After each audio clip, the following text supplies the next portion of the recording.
नमस्कार। कार्यक्रम प्राइम मिनिस्टरमा स्वागत छ। म महाप्रसाद लामिछाने।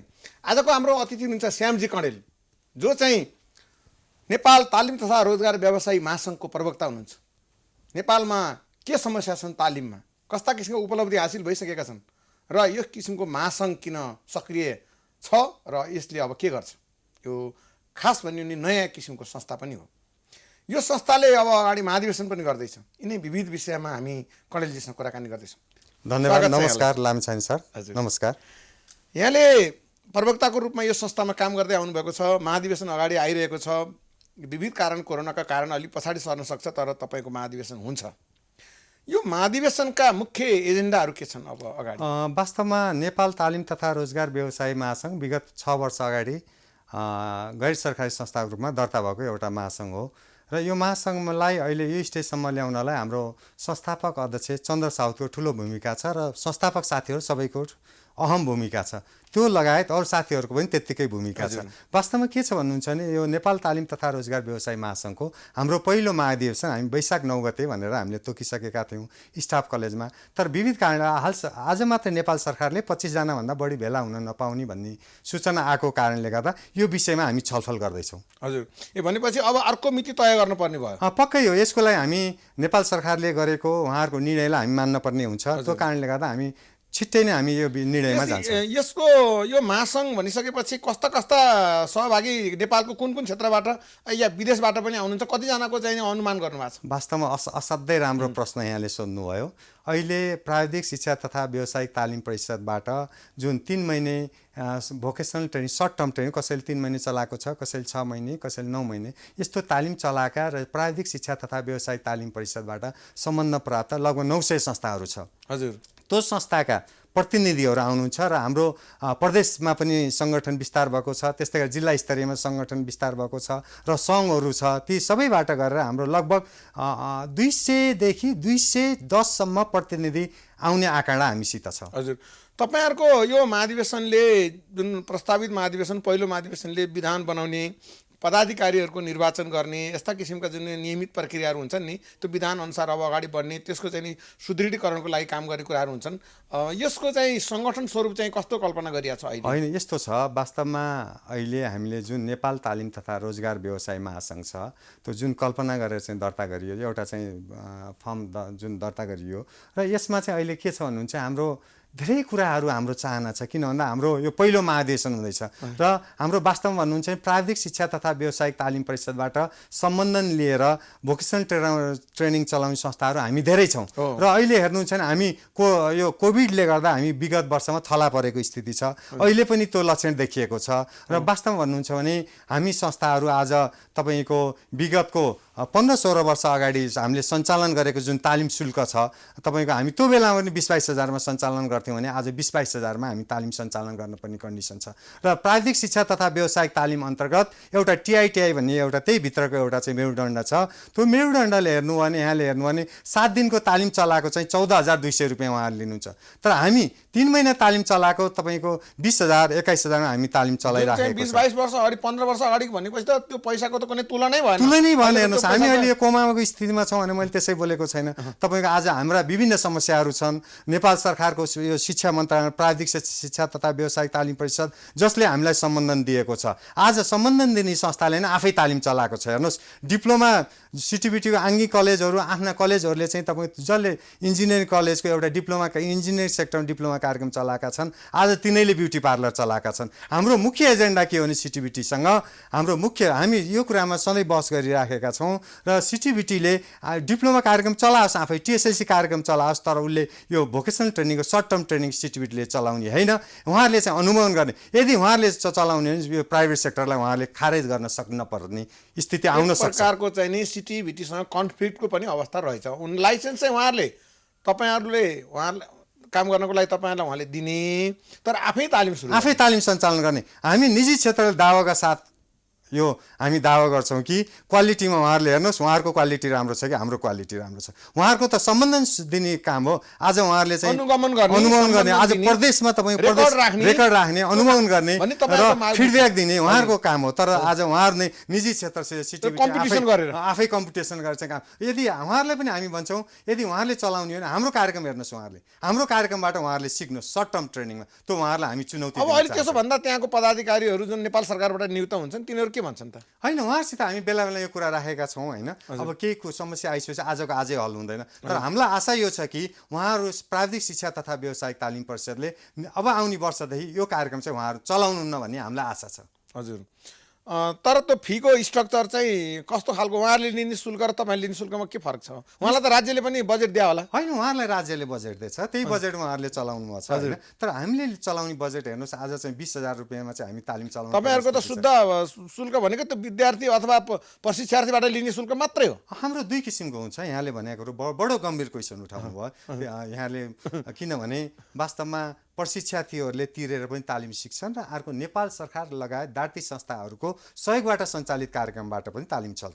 र केही तालिमहरू जो यहाँले हेर्नु भने नेपालमा चाहिँ अहिले दार्ती संस्थाहरू जस्तो शिक्षा मन्त्रालयको अन्तर्गत इभेन्ट परियोजना छ, त्यस्तै नेपाल सरकारको व्यावसायिक तथा सिप विकास तालिम प्रतिष्ठान र प्रदेशहरूमा चाहिँ व्यावसायिक तथा सिप विकास तालिम केन्द्र, त्यो बाहेक विभिन्न आइएनजिओ यहाँले तपाईँले भनेको एप्रोचको आधारमा, प्रपोजलको आधारमा, तपाईँहरूले दिने शिक्षा विदेशीहरूको जुन जनशक्ति मागको आधारमा विभिन्न संस्थाहरूबाट तपाईँले सहयोग लिएर चलाउन सक्ने अवस्था चाहिँ छ। त्यो छ, त्यो अहिले त्यो किसिमले पनि दुईवटा किसिमले चलेको छ। एउटा चाहिँ फी बेसमा, अर्को चाहिँ डोनर बेसमा।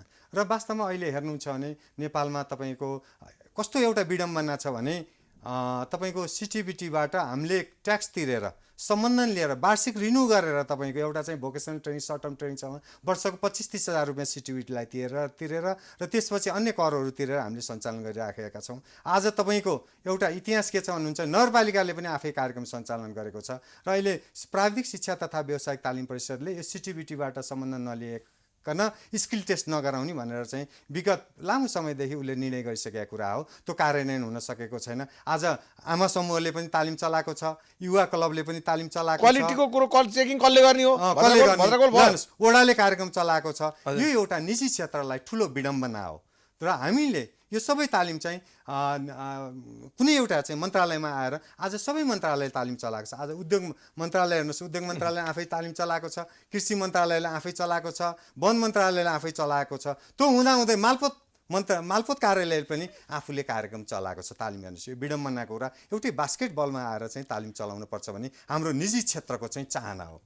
अब हुने महाधिवेशनमा यो कुरामा चाहिँ गम्भीर छलफल तपाईँले गर्नुहुन्छ। मुख्य कुरो हेर्नुहोस्, हामी धेरै कुरा बसै गर्दैनौँ। अहिले आउने जुन महाधिवेशन छ, जुन हाम्रो चाहिँ यो स्टेजसम्म साथीहरूले ल्याउनु भयो, जुन संस्थापक साथीहरू हुनुहुन्छ उहाँहरूले आज यो स्टेजमा ल्याउनु हो, त्यसपछि अन्य साथीहरू लाग्नु भयो। उहाँहरूको योगदानको कारणले गर्दा आज चाहिँ प्रथम महाधिवेशन गर्न हामी सफल हुन लागिराखेका थियौँ। अलिकति मलाई क्लियर नभएको चाहिँ 900वटा संस्था चाहिँ जति दर्ता छन् भन्नुभयो, तर 210को आधारमा प्रतिनिधि आउँछन् भनेको कुन आधारमा छान्नुहुन्छ? यस्तो छ, हाम्रो के छ भन्नुहुन्छ भने अब सबै संस्थाहरू अहिले एक्टिभ पनि छैनन् होइन।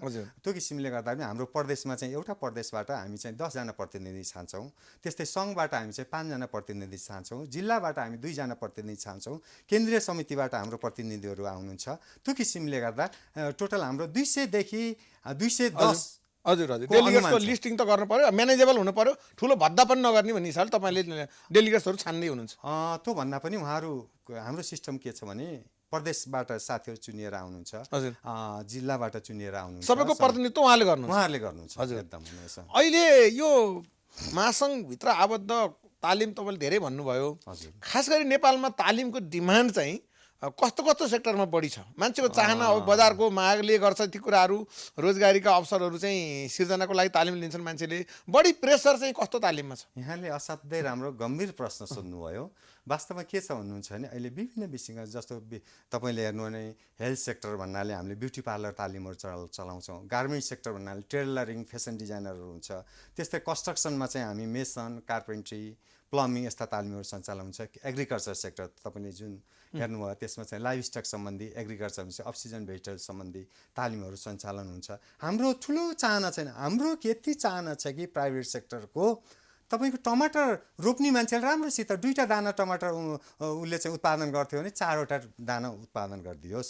तपाईँको धेरै ठुलो गफ गर्न भन्दा पनि अहिले जुन हाम्रो जनशक्ति छ विदेशमा होइन, तपाईँ हेरौँ यत्रो मेन पावर परिवार छोडेर जान बिछोडमा मान्छेहरू कति घर परिवार बिग्रेका छन्। यो त नेपालभित्रै हुनुपर्छ भन्नेको त स्ट्रङ डिमान्ड छ नि। एकदम राम्रो हामीले तालिम दिएका छौँ। हेर्नुहोस् हाम्रो तालिममा तपाईँको 70 देखि 80% हाम्रो इम्प्लोइमेन्ट छ। यहाँले हेर्नु भने विभिन्न परियोजना जस्तो इभेन्ट परियोजनामा गएर पनि यहाँले डाटा हेर्नु भने एज अ होल टोटलमा 70% मान्छेको आत्मबल बढाइदिनु भएको छ। आत्मबल बढाएको छ। तपाईँ 3 महिना तालिम लिएर तपाईँ एउटा सिलाइ कटाइ पसल राखेर उसको आफ्नो रोजीरोटी चलेको छ। हेर्नुहोस् एउटा कृषिको तालिम लिएर एउटा चाहिँ सानो 2-3 गट्ठामा जग्गामा राखेर उसले चाहिँ 50-60 हजार चाहिँ को उत्पादन गरेको छ। तपाईँको खेर गएको जनशक्ति एक प्रकारले भने नि के गरौँ कसो गरौँ भएको आत्तिएको उकुस मुकुस भएको मान्छेले बाटो पाएको छ। बाटो पाएको छ। तपाईँको मैले एकचोटि तपाईँको मलेसियामा जाँदा कस्तो भन्नुहुन्छ, एउटा यहाँ चाहिँ उसले चाहिँ 3 महिना तालिम लिएर गएको तपाईँको यो तरकारी खेती सम्बन्धी उसले त्यहाँ फर्ममा काम गर्यो, अरूको तलबभन्दा उसको डबल तलब भएको मैले पाएको। हजुर त्यति फरक छ। जम्मा 3 महिनाको तलब। 3 महिना अहिले पनि हेर्नु भने अब यहाँले देश विदेश सारा हेर्नु भएको छ, बुझ्नु भएको छ, तपाईँहरूले यस्तो किसिमको काम गर्दै आउनु भएको छ। विदेशमा त बिना तालिम त कुनै पनि काम गर्न पाइँदैन नि। तालिम त आधारभूत कुरो हो नि त। पक्कै हो। एकाडेमिक कोर्सले मात्रै त हुँदैन मान्छेहरू कति त। पक्कै हो। हाम्रो व्यावहारिक शिक्षा नै कमजोर छ फेरि। बस हाम्रो नेपालमा के छ भन्नुहुन्छ भने हामी कुरा गर्छौँ सैद्धान्तिक भन्दा बढी प्र्याक्टिकल हुनुपर्छ भनेर, तर प्र्याक्टिकल हामीले कम गरेका छौँ र त्यो किसिमले गर्दा हामी सुधार गर्दैछौँ। हाम्रो करिकुलम के छ भन्नुहुन्छ भने यहाँले हेर्दा 10 वर्ष अगाडिको करिकुलम युज गरेका छौँ। अब अहिले चेन्ज भइसक्यो, डिमान्ड अर्कै छ। त्यो किसिमले गर्दा हामी प्राविधिक शिक्षा तथा व्यवसायिक तालिम परिषदलाई हामी बारम्बार के घचकाउँछौँ चाहिँ करिकुलम चेन्ज गरौँ। किनभने समय चेन्ज भइसकेपछि करिकुलम चेन्ज गर्नु जरुरी छ। त्यसलाई हामी चाहिँ उहाँहरूलाई चाहिँ सुझावको रूपमा दिइराखेका छौँ। हो, त्यो शिक्षण संस्थाहरू एकदम प्रतिष्ठित संस्थाहरूले पनि सर्टिफिकेट दिने, सैद्धान्तिक ज्ञान दिने, व्यावहारिकमा उसले काम गर्न नसक्ने अवस्थाको जनशक्ति जुन उत्पादन नेपालमा भन्नु ठुलो समस्या। अब तपाईँहरू त्यो समस्या समाधानतिर लाग्नु भएको होइन। हामी पहिलो हाम्रो त्यो कुरा हेर्नुहोस्, हामीले जुन सिटिबिटी करिकुलम छ 20% थ्योरी 80% प्र्याक्टिकल छ। हामी त्यसमा लागिरहेछौँ। निजी क्षेत्र हामीले अझै के भन्छौँ भने 10% मात्रै हुनुपर्छ सैद्धान्तिक कुरा र 90% हामी प्र्याक्टिकल गराउनुपर्छ भने त्यो स्टेजमा हामी हिँडिरहेका छौँ। अब तालिम त व्यापक भयो। महासङ्घभित्र त धेरै संस्था छन्। तपाईँले भनिसक्नुभयो, ब्युटी पार्लरदेखि लिएर तरकारीदेखि लिएर पशुपालनदेखि लिएर अब यो लुगा सिलाउने होइन, धेरै कुरा चाहिँ भेरियस सेक्टर चाहिँ होइन, फर्निचर बनाउने होइन, यी सबै कुराहरू भनिसाथै छैन। यो सबै कुरा सेक्टरमा एजुकेटेड डिग्री लिएका अर्थात् स्नातक स्नातकोत्तर तह पास गरेर मान्छे पनि आउँछन् कि कस्तो कस्तो मान्छे आउँछन्? केही मान्छेहरू आएको हामीले देखेका छौँ। पढे लेखेका मान्छे पनि केही आएको देखेका छौँ, तर अब त्यस्तो जनशक्ति अलिक कम छ। वास्तवमा के छ भन्नुहुन्छ भने मान्छे यता ब्याचलर डिग्री गर्छ, ऊ त्यता अब कुनै रोजगार पाउँदैन, अनि त्यसपछि यता ट्रेनिङ लिएपछि छोटो समय तपाईँ हेर्नु 3 महिनाको एउटा चाहिँ प्लम्बिङ तालिम लियो भने उसले महिनाको 30-40 हजार रुपियाँ पिकअप पनि चाँडै गर्छ पढेकाले। त्यो गर्छ। त्यो किसिमले गर्दा यता पनि मान्छेको झुकाव छ। वास्तवमा म के भन्छु भने जसरी विदेशमा तपाईँको सुरुदेखि नै चाहिँ भोकेसनल ट्रेनिङलाई एट्याच गरिएको छ करिकुलममा, त्यसरी नै एट्याच गर्नुपर्छ। त्यो भयो भने दक्ष जनशक्ति उत्पादन हुन्छ। देशले खोजेको पनि यही हो, अहिले सरकारको पनि उद्देश्य त्यही हो। तपाईँको सबै ठाउँमा चाहिँ यो भोकेसनल ट्रेनिङ लिएका मान्छे जनशक्तिहरू उत्पादन गरौँ भन्ने सरकारको मुख्य उद्देश्य हो। अब यो हाम्रो नेपालमा सानो काम र ठुलो काम भन्ने जुन छुट्याउने प्रवृत्ति छ नि, जस्तै पशुपालन गर्ने काम चाहिँ अलिकति अर्कै दृष्टिले हेर्ने, अफिसको काम भयो भने अलिकति राम्रो, जस्तो अफिस भए पनि अफिसमा जे काम गरे पनि त्यसलाई अलि बढी सम्मान गर्ने, समाजको जुन किसिमको सोचाइ छ नि, कामलाई कदर गर्नुभन्दा पनि कुन काम भन्ने जुन एउटा छ नि, अथवा कपाल काट्नेमा नेपालीहरू नआउने होइन, यो समस्या छ नि, यसलाई तपाईँले यो सुधार्नको लागि के गर्नुपर्छ? पक्कै यहाँको अहिलेको महत्त्वपूर्ण प्रश्न यो पनि हो। त्यो किसिमले गर्दा के छ भन्नुहुन्छ भने यहाँले भने जस्तो कपाल काट्नलाई मान्छेहरू अलिक कम, किन भन्दा बरु विदेश गएर तपाईँको 15-20 हजारको काम गर्ने, टोइलेटको काम गर्ने अब त्यति हामी गिरेर नभनौँ कि होइन, हामीले देखेको कुरा हो। उहाँहरू चाहिँ एकदम चाहिँ तल्लो स्तरमा गएर काम गर्ने, तर नेपालमा चाहिँ गर्न नचाहने, यो मुख्य समस्या छ। हेर्नुहोस्, तर त्यो अहिले चिरिँदैछ। किनभने धेरै मान्छेहरू विदेशमा गएर आएर अहिले चाहिँ दुःख पाएर पशुपालन फर्महरू उहाँहरूले चाहिँ दर्ता गर्नुभएको देखिएछ, तरकारी फर्महरू चाहिँ उहाँले इस्टाब्लिस गरेको देखिएछ, कपाल काट्ने पसलहरू इस्टाब्लिस गरेको देखिएको छ, सैलुनहरू। यो तरिका चाहिँ दिन प्रतिदिन बढ्दै गएको हामीले देखेका छौँ र हामीले पनि यस्ता तालिमहरू चाहिँ सञ्चालन हुनुपर्छ। यो तालिमतिर पनि हाम्रो चाहिँ हामी लागि परेका छौँ। अब अघि अलिकति एउटा सङ्केत यहाँले गर्नुभयो, सरकारले सिटिभिटीलाई जुन किसिमको प्रोटेक्सन अर्थात् भनौँ न समर्थन दिएको छ, सञ्चालन गर्न लगाएको छ, जग्गादेखि लिएर सारा संरचनाहरू छ, त्यसले आफैले चाहिँ निजी क्षेत्रसँग कम्पिटिसन गरिरहेछ भने सरकारले अब तपाईँहरूलाई अरू गरिदिनु पर्ने के हो? त्यो त एउटा पाटो भयो, तपाईँहरू जुन कुरो व्यवस्थापन गर्न खोजिराख्नु भएको छ वार्ताबाट समाधान होला होइन, सेक्टर छुट्टिएला। यो बाहेक सरकारबाट अपेक्षा के हो? हाम्रो मुख्य अपेक्षा नेपाल सरकारबाट धेरै कुराहरू छन्। एउटा मुख्य अपेक्षा के हो भने अहिले जसरी आमा समूह, युवा क्लब जस्ता वडाहरूले तालिम चलाछन् त्यो तालिमलाई एउटै बास्केट फलमा राखेर र निजी क्षेत्रबाट तिनीहरूलाई चाहिँ काम गर्न पर्यो, जो प्राविधिक शिक्षा तथा व्यावसायिक तालिमबाट सम्बन्धन लिएका छन्। र त्यस्ता संस्थाहरूबाट चाहिँ काम गर्नु पर्यो, न कि त एउटा आमा समूह, क्लब, सिटिभिटी आफै सञ्चालन गर्ने त्यो काम चाहिँ बन्द हुन पर्यो भन्ने हाम्रो मुख्य एजेन्डा हो। अब अहिले आउने चुनावमा दुईजना एउटै थर गरेको व्यक्तिको अध्यक्षतामा चाहिँ नि प्रतिस्पर्धा छ भन्ने कुराहरू अब बाहिर सार्वजनिक भइसकेको छ। अच्युत नेपाल र सरोज कुमार उपाध्याय नेपाल, यो दुईजना एउटै थरको कसरी पर्नुभयो? यो संयोग मात्रै हो कि नातागतै हो कि के हो त यो? अब यसलाई अब संयोगै पनि भनौँ, वास्तवमा उहाँहरू दाजुभाइ नै हो, एउटै सर्कलबाट, एउटै सर्कलको मान्छेहरू। दाजुभाइको कुरो नमिल्ने कुरै छैन। उहाँहरू दुईजना बसेपछि यो कुरो मिलिहाल्छ। सर्वसम्मत हुने सम्भावना छ? होइन, पहिलो कुरो त सर्वसम्मत हेर्नुहोस्, किन भन्दा हाम्रो महासङ्घ भर्खर उम्रिन लाग्छ, टुसा हालिरहेछ। यसमा चाहिँ निर्वाचनमा गयो भने एउटा पक्षले जित्छ, दुवैजना रौतहटकै हुनुहुन्छ भन्नु पर्यो। होइन, हाम्रो सरोज कुमार उपाध्याय सर उहाँ चाहिँ पहिला रौतहटको हुनुहुन्थ्यो, हाम्रो अच्युतजी काठमाडौँकै बासिन्दा हो। त्यो किसिमले गर्दा मैले त कसरी मूल्याङ्कन गर्छु? पारिवारिक सर्कल पुरानो एउटै। उहाँहरू नेपाल भएपछि एउटै परिवारको मान्छे हो, उहाँहरू दाजुभाइ नै हो। हेर्नुहोस्, दाजुभाइ मिलिहाल्नुहुन्छ, त्यसमा कुनै समस्या छैन। र एउटा हामीले यस्तो मेसेज रिले गर्न पर्ने छ, हाम्रो महासङ्घमा कुनै पनि विवाद छैन। हामीहरू यति राम्रोसित, हामी यति कोअपरेटिभ किसिमले काम गरिरहेछौँ, त्यो अन्य महासङ्घहरूले सिक्न पर्ने कुरा छ। र आजसम्म हेर्नुहोस्, महासङ्घमा तपाईँको जुनसुकै काम गर्दा पनि निर्णय भएर काम हुन्छ होइन, त्यस्तो किसिमको कुनै विवाद छैन। अब दुईजना उम्मेदवार हुनुभयो, यहाँले क्वेसन गरिहाल्नु भयो। मैले त्यो क्वेसनमा खासै बोल्न मन थिएन, तैपनि यहाँले क्वेसन गरिसकेपछि बोल्नु जरुरी हुन्छ। र अब वास्तवमा म नेपाल तालिम तथा रोजगार व्यवसाय महासङ्घको प्रवक्ता हुँदै पनि प्रवक्ता पनि कतै कतै झुकाव हुन्छ हो। यो पक्कै कुरा, दुई साइडबाट एकबाट त लाग्नै पर्यो होइन। तर यो भन्दै मैले दुईटै उम्मेदवारलाई नराम्रो भनेर मैले भन्दिनँ, तर वास्तवमा म पनि कुनै उम्मेदवारको रूपमा चाहिँ कुनै उम्मेदवारको सपोर्ट गरेको छु होइन। भन्नुहोस् न, जस्तो मलाई विचारसँग म चाहिँ आकर्षित छु। अनि विचार जस्तो दुईजना मान्छे उहाँहरू आफै क्यापेबल हुनुहुन्छ, तर म आफू चाहिँ अहिले चाहिँ सरोज कुमार उपाध्यायको टिममा छु। हजुर, त्यो उहाँको भन्दै पनि उहाँ दुईजना आफैमा क्यापेबल उहाँको चेयरम्यानसिपमा चाहिँ यो टिम बन्यो भने अझै यसले राम्रो काम गर्छ भन्ने तपाईँको विश्वास? त्यति विश्वास हो। त्यो त्यो कुरालाई भन्दा मैले अर्को के पक्षमा छु भने सहमतिको पक्षमा छु। सहमति हुनुपर्छ दुवै पक्ष, किनभने उहाँहरू दाजुभाइ हो र मलाई एउटा आश पनि के छ भने दाजुभाइको नाताले उहाँहरू सहमति गर्नुहुन्छ, एउटा सहमति आउनुपर्छ। किनभने पहिलो यो निर्वाचन भएको कारणले गर्दा विखण्डनतिर कोही पनि जान हुँदैन। त्यो किसिमले गर्दा उहाँहरू मिलेर आउनुहुन्छ भन्ने मेरो चाहिँ पूर्ण विश्वास अझै पनि छ। म तपाईँको जुन अध्यक्षको मात्रै हामीले चर्चा गऱ्यौँ, अरू पदाधिकारीहरूको चाहिँ गठन कसरी हुन्छ? होइन, यसो छ, अन्य पदाधिकारीहरू सबै साथीहरूलाई समेट्न पर्ने हुन्छ, किनभने यो महासङ्घ हो, व्यक्तिको संस्था होइन। त्यो किसिम हामी सेक्टर छ, त्यो एउटा आफ्नो ठाउँ छ। हामी सबै साथीहरू बसेर एउटा निर्णय गऱ्यौँ भने नमिल्ने कुरो केही पनि छैन। यसलाई सहज रूपमा लिएछु। यो दुईजना उम्मेदवारमा पनि मलाई लाग्छ 1-2 दिनमा उहाँहरूको सहमति हुनपर्छ। यो चाहिँ हाम्रो एउटा पहल हो, किन भन्दा उहाँहरू बिचको सहमति हुने भनेको महासङ्घको लागि फाइदाको कुरा हो। व्यक्तिले चुनाव जित्ला, तर महासङ्घले चुनाव, व्यक्तिको दुईजना उम्मेदवार भयो भने महासङ्घले हार्छ। त्यो किसिमले गर्दा दुईजना बिचमा सहमति हुन्छ, उहाँहरू सहमतिमा आउनुहुन्छ, त्यसमा कुनै शङ्का छैन। यो तपाईँको ढुक्क हुने आधार धेरै छ।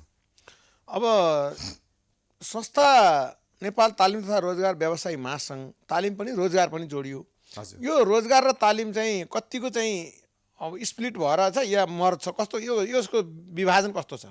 या मैले भन्न खोजेको एउटा संस्था चाहिँ रोजगारी कसरी चाहिँ सिर्जना गर्न सकिन्छ भनेर लागेका संस्था र ट्रेनिङ मात्रै दिने, रोजगारी जेसको हामीलाई थाहा छैन, तपाईँलाई तालिम दिएर आइपठाउँछौँ भन्ने हुन्छ नि, उहाँहरूको बिचको तालमेल कस्तो छ? पक्कै हो, यो अहिले तपाईँको एकदम महत्त्वपूर्ण प्रश्न हो। किनभने तालिम सञ्चालन गरेर छोड्ने, त्यो हामी निजी काम नगर्ने, सर्टिफिकेट कोठा ल्याएर राख्यो, काम नगर्ने त्यो छैन। किनभने हाम्रो जति पनि तालिम छ त्यो रोजगारसित जोडिएको छ। हाम्रो के छ भने विभिन्न परियोजनासित हामी एग्रिमेन्ट गर्दैमा तपाईँको हामीले तालिम सम्पन्न भएपछि हामीले 50% पैसा पाउँछौँ र त्यसपछि अनि इम्प्लोइमेन्टको आधारमा हामीले पैसा पेमेन्ट पाउँछौँ। त्यो किसिमले गर्दा तालिममा पनि हामी क्वालिटीलाई महत्त्वपूर्ण जोड दिन्छौँ। त्यसपछि रोजगारको लागि हामी उनीहरूसित प्रत्येक घर घरमा गएर उनीहरूलाई काउन्सिलिङ गर्नेदेखि लिएर रोजगारलाई पहल गर्ने काम हामी सँगसँगै हुन्छौँ। यी संस्थाहरू जो तपाईँहरू चलाइराख्नु भएको छ ती मान्छेहरूले ट्रेनिङ लिएर गएका भनौँ न ट्रेनिङ आफैमा पनि एउटा कठिन काम हो तालिम लिनु भनेको होइन।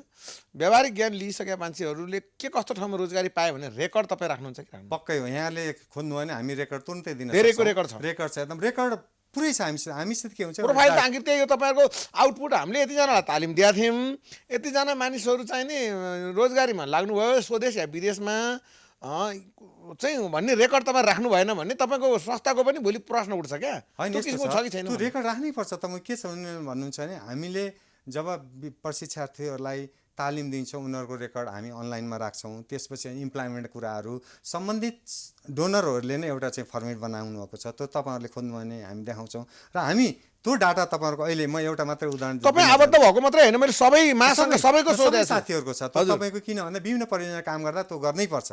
तपाईँ इभेन्ट परियोजना काम गर्दा गर्नै पर्छ, समृद्धि परियोजना छ, त्यस्तै धेरै परियोजनाहरू छ। त्यो एकदम स्वाभाविक त्यो हामीले तालिम मात्रै दिँदैन रोजगारसित पनि जोड्छौँ। रोजगारसित हाम्रो जोड्नु मुख्य कुरा हो, किन तालिम दियो सिद्धियो, त्योसित सरोकार छैन।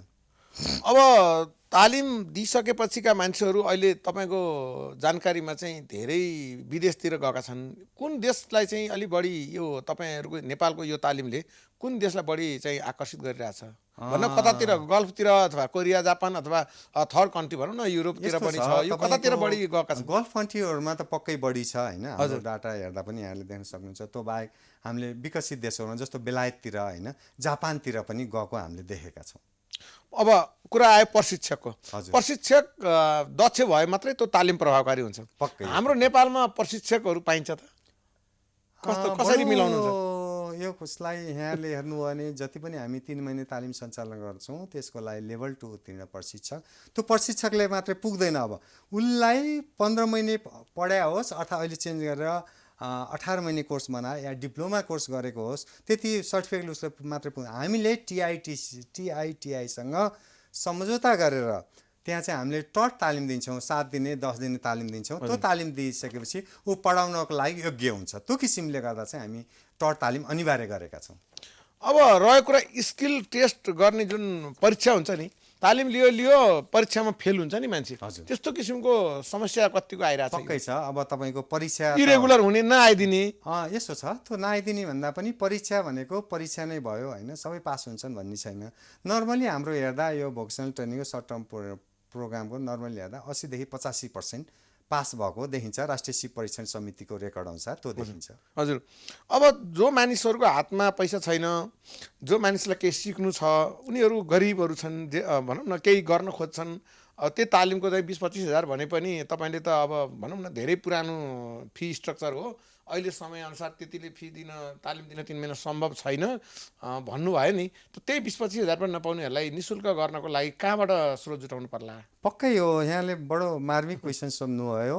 वास्तवमा के छ भन्नुहुन्छ भने आर्थिक स्थिति कमजोर भएका मान्छेहरूलाई तालिमबाट वञ्चित हुन्छन् कि भन्ने यहाँको सोचाइ हो, यहाँको चाहिँ एउटा चिन्तन हो।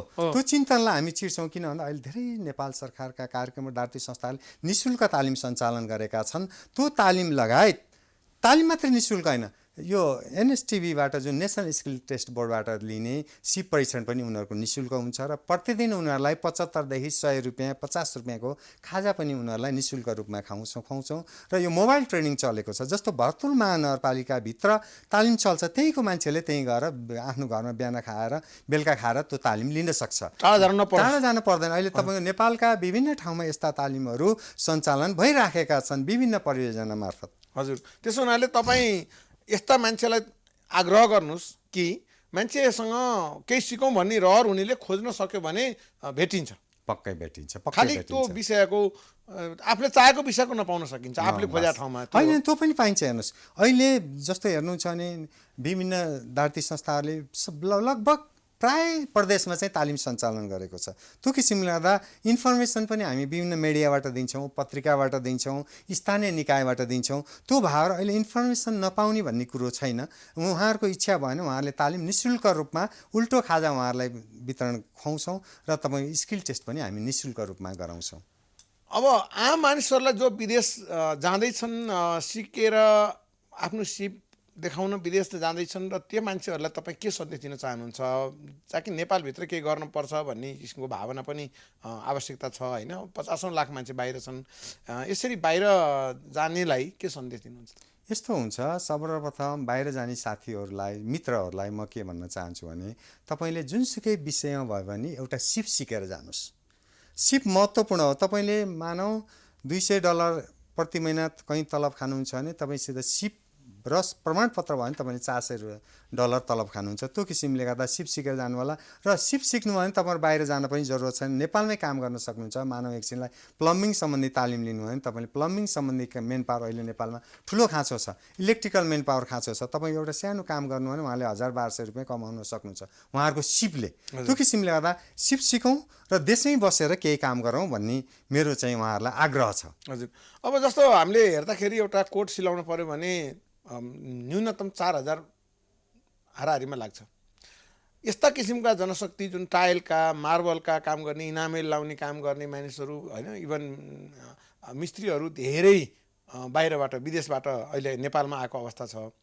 त्यो खालको समस्या कहिलेसम्म रहला नेपालमा? यही तालले अब हामी तालिम दिँदै गयौँ, राज्यले पनि अब गर्न त तपाईँले भन्नुभयो एक प्रकारले सबै उपलब्ध छ, निःशुल्क पनि छ, घर नजिक पनि छ भन्दै पनि हाम्रो जनशक्ति चाहिँ धेरै वर्ष अगाडिदेखि चाहिँ काम नपाउने, बाहिर देशको मान्छे भनौँ छिमेकी देशको मान्छेले काम पाउने अवस्था छ नि त। यो समस्याको समाधान कहिलेसम्म हल होला त तपाईँहरूको यो कार्यशैलीले? पक्कै तपाईँले भन्नुभयो। वास्तवमा यहाँहरूले हामीले सबैले हेर्दा बुझेको कुरा छ भने एउटा सानो उदाहरण दिन्छु सबैले बुझ्ने भाषामा।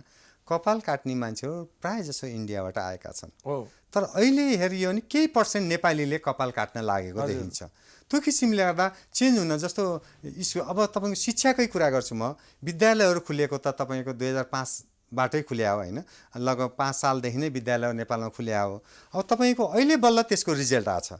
हामीले तालिम दिन लागेको त 40-45 साल टिचरहरू इन्डियाबाट आउँथे नि, टिचरहरू हेर्नु भने म्याथ साइन्स पढाउने टिचर इन्डियाबाट आउनुहुन्थ्यो, उहाँ त अहिले विस्थापित हुनुभयो नि, केही पर्सेन्ट मात्रै हुनुहुन्छ। त्यस्तै गरेर हाम्रो यो तालिम सेक्टरमा पनि हामीले काम गर्न लागेको धेरै वर्ष भएन र अहिले पहिलाको तुलनामा केही चेन्ज भएको छ। केही चेन्ज हुनलाई केही समय लाग्छ, आजको भोलि नै चेन्ज हुने स्थिति छैन, केही समय लाग्छ। पक्कै कुनै दिन यस्तो आउँछ कि पुरै चाहिँ नेपालीहरूले काम गरेको देख्न हामी पाउँछौँ है।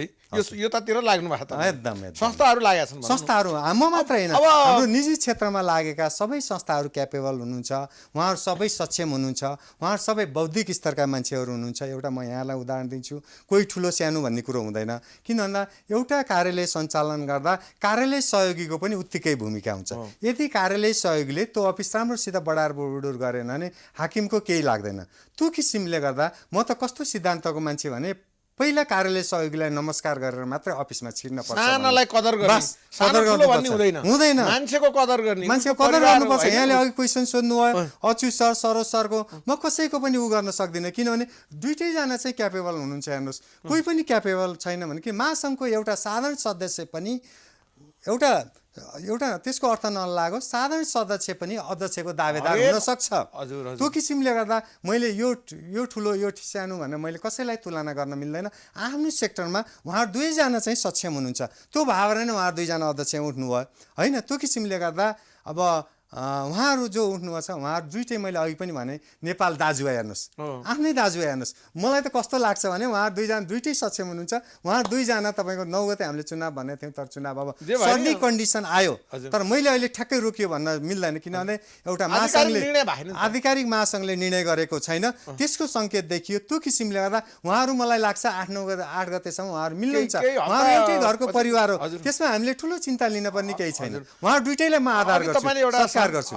एउटा मानिसप्रतिको एउटा डिग्निटी, सम्मान, मान्छेको चाहिँ नि समानता भाव जुन हाम्रो लोकतन्त्रले दिएको पनि सबै मान्छे बराबर हुन्, जातको आधारमा, लिङ्गको आधारमा, अशक्तता भनौँ न, अपाङ्गताको आधारमा मान्छेलाई भेदभाव गर्न पाइँदैन भन्ने जुन आदर्श सिद्धान्त यो लोकतान्त्रिक व्यवस्थामा स्थापित भएको छ नि, त्यो तपाईँहरूको तालिममा चाहिँ कतिको व्यावहारिक कठिनाइहरू आउँछ? उसले छोएकोमा खान्न भन्ने, सँगै बस्न सक्दिनँ, यो जातको मान्छे भन्ने जुन किसिमको भावनाहरू छ नि, त्यो चिर्नलाई अब के गर्नुपर्छ? यस्तो थियो, हामी 2056 सालतिर तालिम सञ्चालन थोरै त्यो समस्या थियो। तर अहिले हेर्नुहुन्छ भने त्यो समस्या मैले देख्दिनँ, किनभने म तपाईँको यही कार्यक्रम सञ्चालन गर्ने सिलसिलामा जाजरकोटसम्म पुगेँ होइन, अब दार्चुला बैतडी पनि पुगेँ, दुर्गम ठाउँमा, त्यस्तै अस्ति भर्खर म तपाईँको यो रुकुम रोल्पा पनि गएर आएँ होइन। अहिले त्यो समस्या छैन, हेर्नुहोस् धेरै कम। तपाईँको त्यो त अहिले सोच्नै सकिँदैन, किन भन्दा अहिले पहिला त्यो कता देखिन्थ्यो, तर अहिले त्यो समस्या छैन। अपाङ्गलाई हेर्ने दृष्टिकोणमा पनि हाम्रो परिवर्तन आउनु पर्ने छ होइन।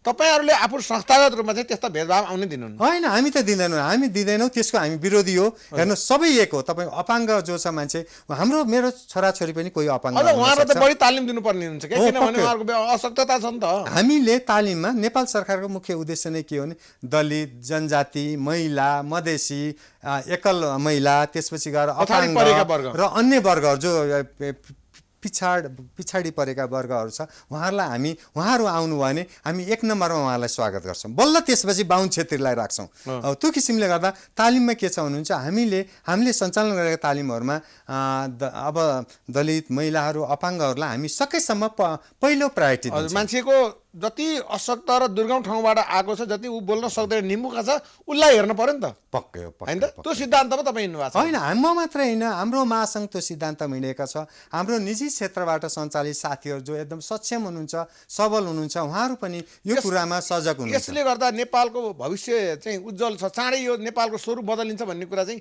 यहीबाट थाहा हुन्छ कि तपाईँको यो काम गर्नुभयो भने, जुन भन्नुभएको छ त्यो गर्नुभयो भने चाहिँ हुन्छ क्या? होइन, पक्कै हाम्रो तालिमहरूमा चाहिँ दलित, महिला, जनजाति, मधेसी यी सबैलाई पहिलो प्रायोरिटी भन्ने छ। त्यसमा हामी लागेका छौँ, हाम्रो साथीहरू लाग्नुभएको छ, निजी क्षेत्र लागेको छ होइन। त्यो किसिमले आज यो चेन्ज आउनमा हाम्रो नेपाल तालिम तथा रोजगार व्यवसाय महासङ्घको महत्त्वपूर्ण भूमिका छ। अब तालिमको जनशक्तिको त अब इन्स्ट्रक्टरको त मैले कुरो गरेँ होइन। अब मेटेरियल पनि धेरै ठुलो कुरो हो। ट्रेनिङ मेटेरियलहरू हामीलाई कतिको अभाव खड्किन्छ नेपालमा, धेरै गाह्रो कुरा छ। पक्कै हो, हाम्रो यहाँको यहाँको क्वेसन एकदम मोबाइल बनाउने भन्यो, मार्मिक क्वेसन छ। वास्तवमा यहाँले भनेको क्वेसनलाई मैले एकदम स्वीकार गर्छु। वास्तवमा विदेशमा प्रयोग हुने टुल्सहरू हामीले तालिम दिँदा हामीले चाहिँ राख्न सकेको छैन र तर हामी त्यति भन्दै पनि हामीले सुधार गर्दैछौँ। विगतमा जुन हामी 56 सालमा थियौँ, आज हाम्रो ल्याबहरू हेर्दा केही न केही सुधार भएको छ। अब त्यो सुधार हुनलाई केही समय लाग्छ। 32 गुणले हामी पनि युक्त छैनौँ, हामी पनि केही कमी कमजोरी छ, तर त्यसलाई हामी सुधार गर्दैछौँ। क्यारिकुलमका कुरा हुन्छन्।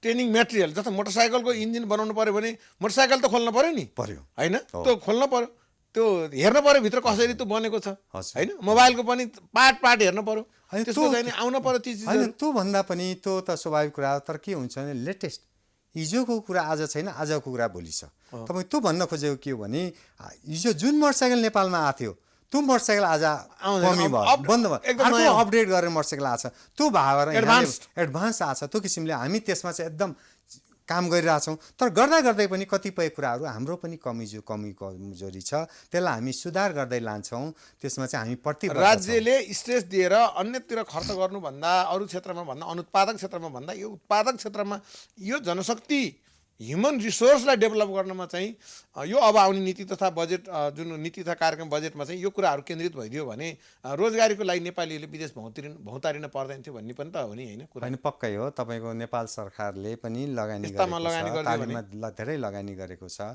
हिजोको भन्दा आज धेरै चेन्ज। माछा खान दिने होइन कि माछा उत्पादन गर्न सिकाउने भन्छ नि, तालिमको प्रिन्सिपल त यो हो नि त। यतातिर हिँड्नु पर्ने। यहाँले भनेको जस्तो 2 किलो माछा दिने होइन, उसलाई जालदार सिप सिकाइदिने। त्यो उसले आफैले गर्छ। तपाईँको हेर्नुहुन्छ भने हामीले तालिम दिन्छौँ। तपाईँको टुल्सहरू विद्यार्थी जस्तो सिलाइ कटाइ तालिम दियौँ भने 3 महिनापछि विद्यार्थीले आफै मेसिन किनेको छ। तर हामीले पहिल्यै मेसिन दियौँ भने उसले मेसिन कि बिक्री गर्छ कि चाहिँ केही न केही त्यसमा बदमासी गर्छ। इजी पाएपछि इजी बेसी त्यसको मूल्य हुँदैन होइन, त्यस्तो कुराहरू। त्यस्ता कुराहरू उसलाई चाहिँ तपाईँ तपाईँले यति सिक्नुभयो भने तपाईँलाई हामी मिसिन दिउँला या किस्ताबन्दीमा दिउँला, तपाईँले रिटर्न गर्ने दिउँला भन्यो भने माया हुन्छ नि त्यो माया चिजको। हुन्छ, उसको लगानी भएपछि माया होइन? हुन्छ, लगानी भएपछि माया हुन्छ, स्वाभाविक हो। लुगा सिउने मेसिन। हजुर हो। अब अर्को एउटा अहिले जल्दो बल्दो समस्याको रूपमा आएको, अहिले केही समय अगाडि वातावरण एकदमै प्रदूषित भयो, आँखा चिम्लेर हिँड्न पर्ने अवस्था चाहिँ आँखा पोल्ने भयो। यो सँगसँगै रोजगारीका सिर्जना विकास सँगसँगै वातावरणीय समस्याहरू पनि छन्। तपाईँहरूले वातावरणीय स्वच्छतालाई चाहिँ तालिम दिने क्रममा चाहिँ कतिको किसिमको ध्यान दिनु को क्यारिकुलममा कोर्समा राख्नु भएको छैन? इन्भाइरोमेन्टको कुराहरू त हामीले पक्कै ध्यान दिन्छौँ होइन। त्यसमा हामीले चाहिँ सकेसम्म त्यसमा चाहिँ हामी वर्किङ सेक्टरलाई सफा राख्ने, साइट सफा राख्ने, यहाँले दुर्घटना हुन नदिने। यहाँले खोज्नुभएको त्यो इन्भाइरोमेन्टको कुरा त आफ्नो ठाउँमा छँदैछ। अहिले कोभिडको कारणले गर्दा प्रयोग हुने विभिन्न ठुलो सामानहरू जस्तो तपाईँको अब सेनिटाइजरहरू, मास्कहरू तालिम चलाउँदा होइन, डिस्टेन्स मेन्टेनका कुराहरू, यी कुराहरूलाई चाहिँ हामी एकदम मुख्य प्राथमिकता दिएर हामी तालिम सञ्चालन गरेका छौँ। श्यामजी कणेल सरले यति धेरै राम्रा कुराहरू बताइदिनु भयो तालिमको बारेमा। हाम्रो एज ग्रुप हुन्छ नि, हजुर, कति वर्षसम्मका मान्छेलाई हामीले हाम्रो नेटवर्कबाट हुने तालिममा चाहिँ हामी समावेश गराउँछौँ? एउटा उमेर छ होइन, सर्टेन उमेरभन्दा सानोलाई काम लाउनु, काम सिकाउनु पनि पाइँदैन भन्ने छ। 16 वर्ष होला होइन, माथिको पनि ज्येष्ठ नागरिकको पनि एउटा हद हुन्छ। कुन उमेर समूह हो हामीले तालिम दिने भने? पक्कै हो, तपाईँको यो 16 देखि 40 वर्षको मान्छेलाई हामी युवाको रूपमा उहाँहरूलाई तालिम दिन्छौँ। तर त्यसै तालिम दिँदा कोही 45 को आयो भने पाउँछ। हो, कहीँ डोनर पछि यो फरक छ। कोही डोनरले 45 वर्षसम्मको मान्छेलाई पनि तालिममा राखिएको देखिएको छ। प्रायः जसो 40 वर्ष भनिन्छ। तर मेरो यसमा डोनरहरूलाई नेपाल सरकारलाई सुझाव के भने 45 वर्षसम्मको मान्छेलाई तालिम दिउँ, किन भन्दा 40 भन्दा केही मान्छेहरू यो तालिमबाट वञ्चित भएको पनि देखिएको छ। तर यसलाई 45 वर्षसम्म लाँदा राम्रै हुन्छ जस्तो लाग्छ मलाई। अब हाम्रो देशमा खास गरी सहरी क्षेत्रमा गाउँबाट मान्छेहरू कामको लागि आउने, सहरी गरिबी धेरै ठुलो छ। देख्दाखेरि सहरमा ठुला फराकिला सडक, राम्रा घरहरू छन्, तर गरिबी एकदम धेरै छ। भनेदेखि दुर्गम क्षेत्रमा मानिसहरूलाई केही पनि थाहा छैन। त्यस्तो किसिमको अवस्था अहिले पनि 80-90 लाख मानिसको घरमा बत्ती बल्दैन, बिजुलीको बत्ती पुगेको छैन। सडक जति कुरा प्रचार गरे पनि सडकले नछुएका ठाउँ धेरै छन्। यस्ता ठाउँहरू छन्। बल्ल बल्ल स्कुल, स्वास्थ्य चौकीहरू पनि एकदम चाहिँ सुविधाविहीन अवस्थामा चलेको गरिबीको अवस्था छ नि। त्यहाँ हामीले कसरी चाहिँ तालिम सञ्चालन गर्ने? पक्कै हो। जस्तो अब चितवनकै उदाहरण म दिन चाहन्छु। चितवनमा इच्छा कामना गाउँपालिका छ। त्यहाँ माथि तपाईँको हाम्रो चेपाङ दाजुभाइहरूको बस्ती छ। त्यहाँ यहाँले हेर्नु भने अझै पनि कतिपय ठाउँमा लाइन नपुगेको अवस्था छ। उहाँहरू शिक्षाबाट वञ्चित हुनुहुन्छ। त्यस्तो ठाउँमा पनि हामीले तालिमहरू लगेका छौँ। विभिन्न सङ्घ संस्थाले त्यहाँ तालिम लगेको छ। तालिमले गर्दा त्यहाँ परिवर्तन नजिकैको चितवन राजधानीसम्म जोडिएको जिल्ला। एकदम हेर्नुहोस्, त्यहाँ दुर्दशा छ, हामीले त्यो कल्पना पनि गर्न सक्दैनौँ। त्यहाँ तपाईँको स्थिति हेर्दा हामी त्यहाँ गयौँ भने हामी रुनी बात आउँछ। त्यो किसिमले गर्दा अहिले त्यहाँ धेरै साथीहरूले हाम्रो महासङ्घमा आबद्ध भएका नभएका तालिम प्रदायक संस्थाहरूले त्यहाँ तालिम लानुभएको छ। त्यहाँ तालिमबाट धेरै परिवर्तन भएको छ। त्यहाँ हेर्नुहुन्छ भने आज फिस्लिङतिर चाहिँ काँक्रोहरू उत्पादन भएर आएको छ होइन। त्यहाँ धेरै पशुपालन दुधहरू बिक्री गर्नलाई त्यहाँ मान्छेहरू आएको छ। त्यहाँ माथि धेरै तालिमहरू विभिन्न सङ्घ संस्थाले चलाउनु, त्यसको प्रभावले गर्दा तपाईँले एउटा इक्जाम्पलको रूपमा धेरै नजिकको चितवन जिल्लाको उदाहरण दिनुभयो। पक्कै। अब अहिले तपाईँले भन्नुभयो दार्चुलादेखि जाजरकोटसम्मको कुराहरू गर्नुभयो। अब तपाईँ तालिम सञ्चालकहरूलाई भनिदिनुहोस् कि हामीले अब ध्यान दिनुपर्ने कुन क्षेत्र हो त? अब स्थानीय तह पनि छन् त होइन, राजनीतिक रूपमा चाहिँ धेरै सङ्घीय राज्यहरू, अब भनौँ न सङ्घीय सरकार छ। अब ती तालिम दिने संस्थालाई के सल्लाह दिनुहुन्छ? होइन, तालिम दिने यही मात्रै राजधानी सहरमा मात्रै हो। यो हामीलाई आएको आरोप हो। यो निजी प्राविधिक शिक्षालयलाई आएको आरोप हो तपाईँको यो जो हामी भोकेसनल ट्रेनिङ चलाउँछौँ। वास्तवमा हाम्रो डाटा यहाँले हेर्नुभयो भने हामी सुगममा भन्दा दुर्गममा बढी तालिम सञ्चालन भएको छ। एज होल तालिम प्रदायकको डाटा हेर्नुभयो भने त्यो छ। त्यो किसिमले गर्दा पहिला त्यस्तो भयो होला। अहिले हेर्नुहुन्छ भने हाम्रो साथीहरू जुन 200 चान्चुन साथीहरू आबद्ध हुनुहुन्छ, उहाँहरूलाई हेर्नुहोस् धेरै गाह्रो छ। तपाईँको विगतको वर्षमा कोभिडले हेर्नुहोस् उठ्नै नसक्ने स्थितिमा पुर्याएको छ। आज पनि तपाईँको आज मात्र नेपाल सरकारले निर्णय गरेको छ सार्वजनिक स्थानमा 5 जनाभन्दा भेला हुन नपाउने, तपाईँको 25 जनाभन्दा बढी मान्छेहरू चाहिँ एक ठाउँमा चाहिँ जमघट हुन, सामाजिक काममै आउन नपाउने त्यस्तो दुर्दशा अवस्था आछ। त्यो किसिमले गर्दा हामी अरू तपाईँहरू यातायात सेक्टरको हामी चर्चा गर्छौँ, अन्य सेक्टरको चर्चा गर्छौँ, तर हाम्रो तालिम व्यवसायहरूको त्यति चर्चा आएको छैन। तर हामी आज कोमाको अवस्थामा छौँ, हामी दुखको अवस्थामा छौँ। आज यति हुँदाहुँदै पनि डोनरहरू जुन हुनुहुन्छ उहाँहरूले पनि हामीलाई जति सहयोग गर्ने हो त्यति सहयोग त गर्नुभएको छ। पक्कै निजी क्षेत्रको ठुलो अपेक्षा छ, सायद उहाँहरूले बिस्तारै गर्दै जानु होला। त्यो किसिमले गर्दा आज हामी एउटा संस्था होइन, आज निजी प्राविधिक जुन तालिम सञ्चालक संस्थाहरू छ, आज हामी कोमाको अवस्थामा छौँ। आज तपाईँ अझ भोलि के हुने अन्यल छ। भोलि के हुने हो थाहा छैन। हेर्नुहोस्, आज सरकारले यो निर्णय गर्यो, त्यसबाट हामी सरकारको निर्णयबाट फेरि हामी वञ्चित हुन पनि हुँदैन, किन सरकारको निर्णयलाई हामीले मान्न पर्ने हुन्छ।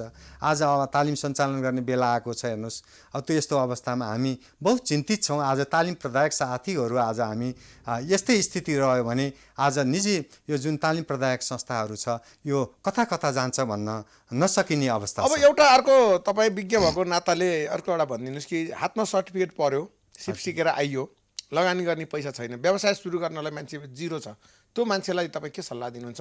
उसलाई दुईटा कुरा, एउटा उसलाई राज्यले के गर्नुपर्छ, त्यो स्वयं त्यो व्यक्तिले के गर्नुपर्छ? दुईटा प्रश्न। पक्कै हो। अब प्रमाणपत्र त उसले पायो, प्राविधिक सिप शिक्षा सिक्यो। तथा व्यावसायिक तालिम परिषदबाट उसले पहिला सुरुमा यो विभिन्न सँगसँग सिप पनि सिक्यो, त्यसपछि प्रमाणपत्र पनि पायो। तर अहिले प्रमाणपत्रको आधारमा 50,000सम्म विभिन्न सहकारीहरूदेखि लिएर विभिन्न लघुवित्त संस्थाहरूले उसले काम गर्न चाह्यो भने उसको प्रमाणपत्रको आधारमा दिने अहिले नेपाल सरकारको उपलब्ध छ कि छैन? नीति होइन, त छ। उपलब्ध छ। जस्तो एउटा साधारण उदाहरण दिन्छु मैले। एउटा चितवनमै हेर्नुहुन्छ भने विभिन्न सहकारीहरू छ, उहाँले सर्टिफिकेट लगाएको आधारमा एउटा म आफू सहकारीको एउटा सल्लाहकार छु। मैले आफ्नै सहकारीमा पनि एउटा निर्णय के गरेको छु भने यस्तो प्रमाणपत्र लिएर आएका मान्छेहरूलाई बिना दितो 50,000सम्म उसलाई लोन उहाँको दिने। स्थायी ठेगाना मात्रै लिएर एकदम तिर्नु चाहिँ पर्यो। तिर्न पर्यो। हेर्नुहोस्, उसले त बेइमानी गर्न खोज्यो भने त केही लाग्दैन। हेर्नुहोस्, कसैको पैसा हो नि त त्यो। हो, त्यो किसिमले गर्दा हामीलाई आशा के छ भने त्यत्रो सिप सिकेका मान्छेले उसले बेइमानी गर्दैन।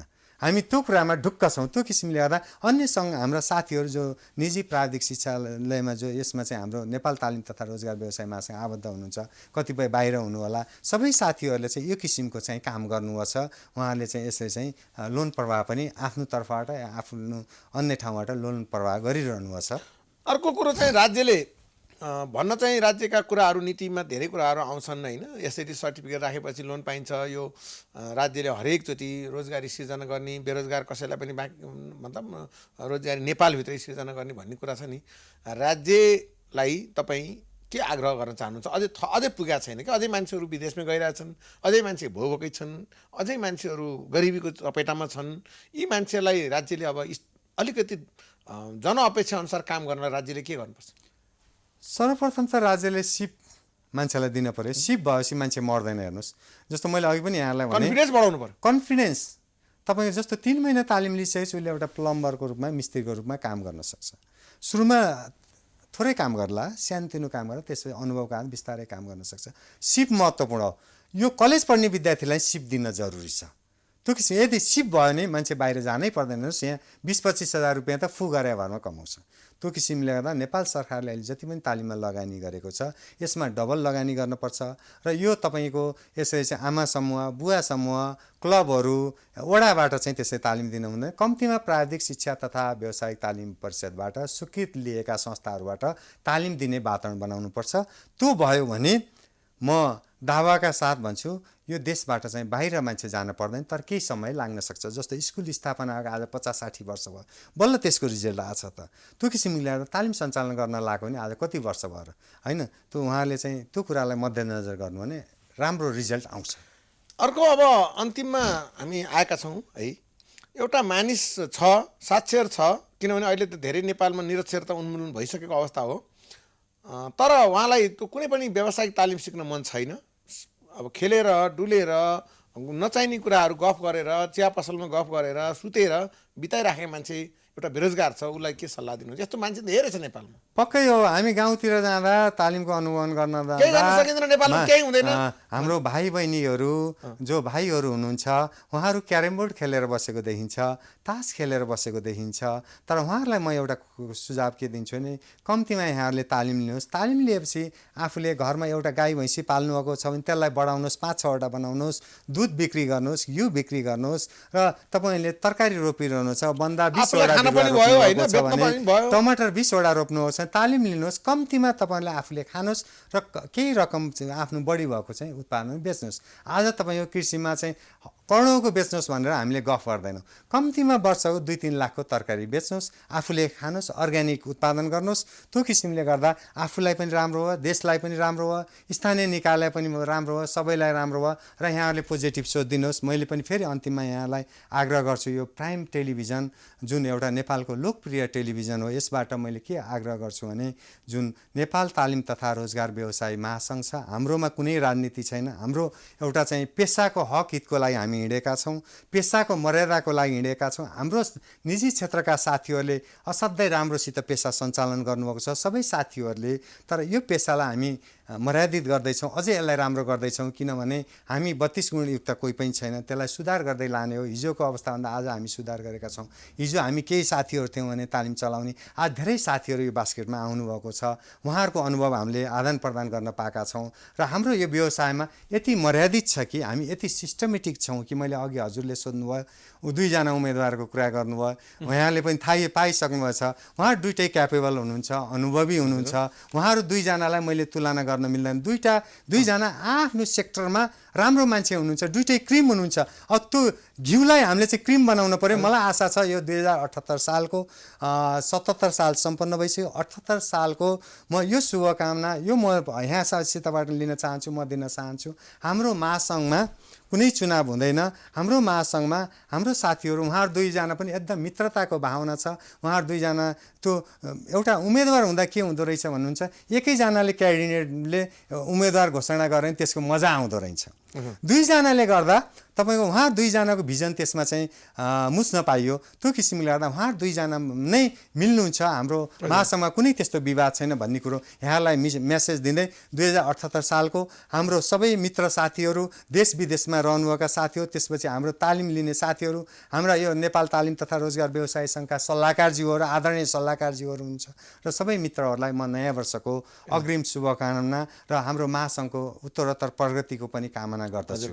हामी पनि यहाँलाई नव वर्षको शुभकामना। यहाँको संस्थाको जुन महाधिवेशन कोरोना हटोस् चाँडै र त्यो सम्पन्न भएको हामीले समाचारहरू दिन पाऊँ र तपाईँहरूले जुन सर्टिफिकेटहरू दिनुहुन्छ मानिसहरूलाई, त्यो सर्टिफिकेट पनि अलि राम्रो खालको, अलिकति घरमा राख्न मिल्ने खालको, टिकाउ खालको दिने एउटा सर्कुलर गरिदिनु भयो भने उहाँहरूले यति राम्रो सर्टिफिकेट पाएँ भन्ने पनि हुन्छ, होइन? त्यो पेपरहरूमा पनि धेरै फरक पर्छ नि त, होइन? मान्छेलाई एउटा आत्मबल बढाउने त पेपर पनि त हो नि। त्यो पनि तपाईँहरूलाई हामी सुझाव पनि दिन चाहन्छौँ र आइदिनु भयो, यस्ता कुराहरू प्रष्ट रूपमा राखिदिनु भयो, विस्तृत रूपमा धेरै धेरै धन्यवाद यहाँलाई पनि धेरै धेरै धन्यवाद। हामीले श्यामजी कडेलसँग कुराकानी गऱ्यौँ, विस्तृत कुराकानी भयो। यो नेपाल तालिम तथा रोजगार व्यवसायी महासङ्घ तुलनात्मक रूपमा अन्य महासङ्घभन्दा कमै सुनिएको संस्था हो, त पनि यो संस्था एउटा समाजमा भिजिसकेको एउटा महत्त्वपूर्ण संस्थाको रूपमा स्थापित भएको छ र यो यसको महाधिवेशन अहिले केही समयपछि हुनेवाला छ र त्यसभित्रको पोलिटिक्स, त्यसभित्रका समस्याहरू र राज्यले गर्नुपर्ने कुराहरूदेखि लिएर सिटिभिटीसँगको चाहिँ यो महासङ्घको सम्बन्धका विषयमा पनि हामीले चर्चा गऱ्यौँ। यिनै जानकारीका साथ हामी श्यामजी कणेललाई धन्यवाद दिँदै यो कार्यक्रम प्राइम इस्युको खण्ड यहीँ अन्त्य गर्न चाहन्छौँ। नमस्कार।